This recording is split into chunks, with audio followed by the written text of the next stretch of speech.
ఎండు రొయ్యల కూర ఎలా చేయాలంటే, ఎండు రొయ్యల కూర ఇలా సింపుల్‌గా ఎంతో టేస్టీగా, ఎంతో రుచికరంగా ఉండేలా చేసుకోండి. ఇందులో కావాల్సిన ఇంగ్రీడియెంట్స్‌లు: ఒక కప్పు రొయ్యలు, ఒక 11 టమాటోస్ తీసుకోండి. ఈ 11 టమాటాలను బాగా కడిగి కట్ చేసుకోండి.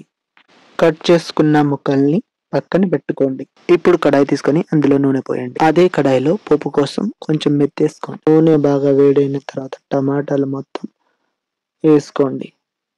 మొత్తం టమాటాలు వేసుకున్న తర్వాత మంచిగా కలపండి. ఆ నూనె టమాటాకి మంచి పట్టే విధంగా బాగా కలపండి. ఇప్పుడు అల్లం వెల్లుల్లి పేస్ట్ వేసుకోండి. వేసి బాగా కలపండి. మంచిగా కలిసే విధంగా బాగా నెమ్మదిగా మంచిగా కలపండి. ఇప్పుడు కొంచెం పసుపు వేసుకొని మంచిగా కలపండి. ఎంతో నిదానంగా మంచిగా కలపండి. ఇప్పుడు ఇందులో 2 స్పూన్ కారం వేసుకోండి. ఇప్పుడు కారం వేసుకున్న తర్వాత మంచిగా కారం మొత్తం ముక్కలకు పట్టేలా, టమాటా ముక్కలకు పట్టేలా మంచిగా కలపండి. ఇప్పుడు ఉప్పు వేసుకోండి. మంచిగా ఉప్పు వేసుకొని బాగా కలపండి. మంచిగా నీట్‌గా మంచిగా కలుపుకొని ఇప్పుడు ఇందులో వాటర్ యాడ్ చేసుకోండి. టమాటాలు మునిగే వరకు. ఇప్పుడు మంచిగా కలిపి ఆ కారం గిన్నెలు అంటుకున్నది మొత్తం మంచిగా కలిపి మూత పెట్టుకోండి. మూతని తీసి కొంచెం కొత్తిమీర వేసుకోండి. ఇది ఆప్షన్ మాత్రమే. మీకు కావాలంటే స్కిప్ చేయొచ్చు. మూత తీసి బాగా మరుగుతున్నప్పుడు రొయ్యల్ని మంచిగా నీటిలో బాగా కడిగి 2 సార్లు మంచిగా కడిగేసి గిన్నెల్లో వేసుకోండి. వేసుకున్న తర్వాత మంచిగా కలపండి. మంచిగా నీట్‌గా కలపండి. కలిపి మూత వేసుకోండి.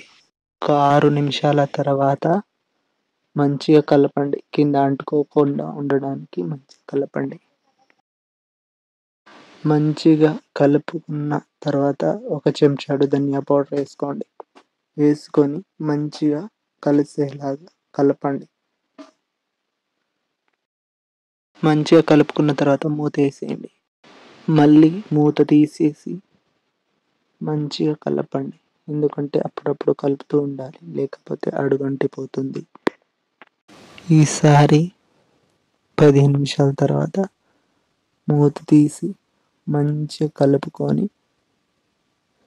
మంచిగా ఈవెన్‌గా కలుపుకొని దించేసుకోండి. దించేసుకున్న రొయ్యల కూరని మంచిగా కలిపి